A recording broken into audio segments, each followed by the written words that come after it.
Ang sabi ni Teng, dito sa detention facility wala siyang problema. Mhm. Ang naging problema niya nung nandoon siya sa NBI, tuwing hindi magustuhan yung sagot niya, sinasapak siya. Tapos may sugat nga siya, tapos sabi niya talagang, yung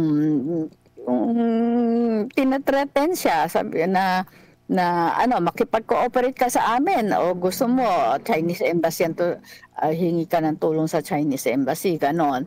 Kaya yun, sabi niya nung, yung question and answer, sabi niya yung dalawang driver, sabi niya nung kino-question nakikita niya nagte-take notes, tapos may mga ano, pero nung siya daw wala naman, hindi man lang daw nagte-take notes kung ano yung mga sagot niya, basta ah, kung hindi magustuhan yung sagot niya sasapakin siya, gano'n. Opo. Kaya yun, takot na takot siya nung nandoon siya, ah, pero sabi niya ngayon, medyo calm down na siya at hindi raw niya akalain kasi all the while akala niya 1, 2 araw lang malalaman nila na hindi siya espiya, wala siyang ginagawang masama Mm. at makakawalan na siya. Hindi niya akalain umabot na ng 10 days today.